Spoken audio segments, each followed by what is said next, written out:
जब राग द्वेष की वृत्ति उत्पन्न हो तो साधक निराश न होवे, अपितु बहुत सावधान हो जाए, उदास न होए, निराश न। देखो ये जुआरी का सा खेल है, जय बार जुआरी हारता है तय बार उसकी जिद और बढ़ती है। शायद अब की जीत जाऊं, अब की जीत जाऊं। ऐसे ही साधना में होता है। ऐसा नहीं कि एक बार में ही जीत गया, कई बार साधक दांव हार जाता है, अच्छे अच्छे खिलाड़ी हार जाते हैं। बहुत गंभीरता से समझना, निराशा नहीं आनी चाहिए, नहीं तो फिर असली में हार जाएंगे हम। कई बार ऐसा होता है जीवन में, कई जगह राग हरवा देता है, हमको फिसला देता है, फिर एकदम सावधान हो। जैसे जुआरी की, अगर अब की जीत गए तो पूरी बाजी जीत जाएंगे, शायद अब की जीत जाएं, तो वो तो जीते ना जीते, जीता तो हारा, हारा तो हारा, और यहां हारा तो जीता और जीता तो जीता। ये अध्यात्म है। निराश तो नहीं होना, ये हमारी प्रार्थना है। साधक कभी निराश न हो कि अब क्या होगा, अब तो मैं हार गया। कुछ नहीं हारे, एक नया अनुभव मिला हारने से। जानबूझ के मत हारना, अनुभव नहीं मिलेगा। फिर अगर फिसल गए हो तो अनुभव मिलेगा, कहां से फिसला, क्यों फिसला, आगे बढ़ूं, निराशा नहीं। और आध्यात्मिक ऐसा है कि जैसे जल में ऐसे मारा तो गड्ढा दिखाई दिया, हाथ हटा लिया, पूरा बराबर हो गया। समझ रहे, फिसल गए तो लगा हानि हो गई, लेकिन अध्यात्म में फिर संभल करके चले तो बिल्कुल बराबर हो गया, कोई हानि नहीं हुई, बड़ा मंगल हो जाएगा। निराशा तो उपासक को करनी नहीं, ये ध्यान प्रार्थना हमारी मान लीजिए, नहीं तो आप परमार्थ से हार जाएंगे।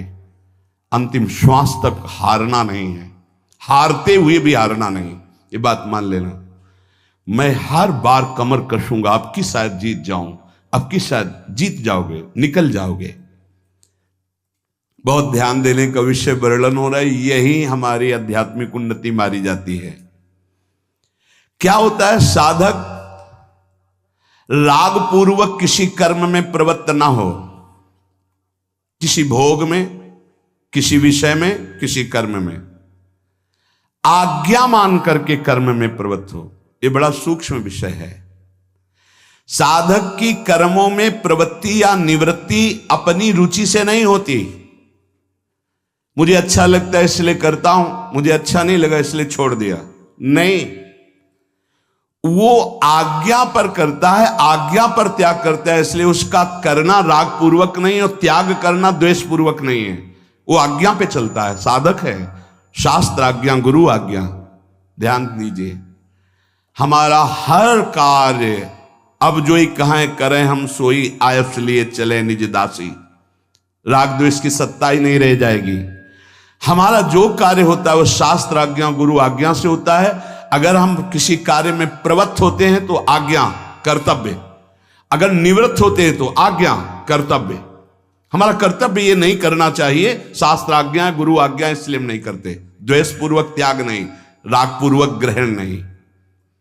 जब राग द्वेष पूर्वक क्रिया की जाती है तो उसका फल उत्पन्न होता है, और राग द्वेष का फल पतन के सिवा और कुछ नहीं होता, पतन। जब साधक संसार से अलग होकर भजन मार्ग में अध्यात्म की उन्नति प्राप्त करने की चेष्टा करता है, बहुत सुंदर बात कह रहे हैं, उसी समय उसके हृदय में बड़ी बुरी बुरी स्फुरणाएं प्रकट होती है। सब साधक सावधानी से सुने।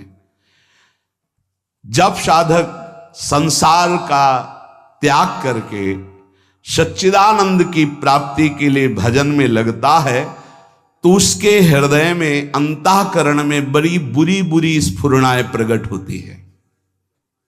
साधक घबरा जाता है। भगवान यहां आश्वासन दे रहे हैं साधक को, स्फुरणाओं से घबराना नहीं। इन स्फुरणाओं की सत्ता नहीं है कि तुम्हारा कुछ भी बिगाड़ सके। ये उत्पन्न हो रही हैं जो थी पहले, अब नष्ट हो रही, प्रकट हो करके। सिद्धांत है ये नष्ट हो रही है क्योंकि तुम भजन परायण हो। पर चूक अच्छे अच्छे से हो जाती, कोई समझ नहीं पाता नष्ट हो रही, वो उसी में तन्मय होकर नई क्रियाएं कर बैठता है, राग बन गया, संस्कार बन गया, यही चूक हो जाती। ध्यान देना, जब हम साधन भजन पे, तो हमारे अंदर गंदी गंदी स्फुरणाएं जो जन्म जन्मांतर की, अब हम उनको ये नहीं समझ पाते कि ये नष्ट हो रही। हमारे अंदर काम आ रहा है, हमारे अंदर क्रोध आ रहा है, हमारे अंदर भोग आ रहा है, भोग की बातें आ रही, पुरानी बातें आ रही, आ नहीं रही, वो नष्ट हो रही। अगर आप उनमें तन्मय होकर नवीन क्रिया कर बैठे तो संस्कार बन गया, मिटने की जगह बन गया, अब पतन अवश्यंभावी। अतः उपासक स्फुरणाओं को देखकर घबराए नहीं, आ नहीं रही, ये जा रही है। संसार का जब आप भोग करते थे तो स्फुरणाएं आ रही थी, तुम जान नहीं पाए, वो इकट्ठा हो रही थी। जब तुम संसार से मुक्त होने के लिए भजन शुरू किए तो अब वो जाएंगी, निकलेंगी, वो निकल रही स्फुरणाएं। अब भजन के बल से स्फुरणाएं खाली हो रही हैं। तुम स्फुरणाओं में चिपकना मत, पकड़ना मत, उन स्फुरणाओं के अनुसार संकल्प करके क्रियाएं मत करना, वो निकल रही है। साधक को चाहे अच्छी स्फुरणा हो या बुरी स्फुरणा, बिल्कुल न राग करना न द्वेष, दृष्टा मात्र बने रहना है। भजन क्या आ रहा है बस देखते चले जाओ। जैसे हम रास्ते में चल रहे हैं, बोर्ड में लिखा है ऐसा ऐसा ऐसा, तो पढ़ लिया, चल दिया, कोई मतलब तो है नहीं, तो हम ऐसे पढ़ रहे हैं अंतःकरण में, ये आई बुरी स्फुरणा, ये अच्छी स्फुरणा आई। ना हमको डरना है, ना घबराना है, और न चिपकना है, ना अच्छी स्फुरणा में ना बुरी स्फुरणा में। क्या हुआ? राग द्वेष दोनों मिटते चले जा रहे हैं, क्योंकि अच्छी स्फुरणा राग की है और बुरी स्फुरणा द्वेष की वृत्ति पैदा करेगी। अभी जो हमारा हो रहा है वो राग द्वेष से नहीं हो रहा, गुरु आज्ञा से साधना हो रही है। सावधानी पूर्वक यदि तटस्थ माने दृष्टा बन करके इन स्फुरणाओं की उपेक्षा कर दे तो राग द्वेष रहेगा ही नहीं। राग द्वेष के वशीभूत होकर संसार के सब प्राणी कर्म कर रहे हैं। राग द्वेष पुष्ट होता है तो प्रकृति उसका स्वभाव अशुद्ध कर देती है। अशुद्ध स्वभाव होने के कारण वो भोग प्रधान बन जाता है। जिसकी प्रकृति राग द्वेष रहित होती है उसका स्वभाव शुद्ध हो जाता है। शुद्ध स्वभाव होने पर योग हो जाता है प्रभु से, अशुद्ध स्वभाव होने पर भोग बनता है प्रकृति का, संसार का। क्या सुंदर सिद्धांत भगवान वर्णन कर रहे हैं।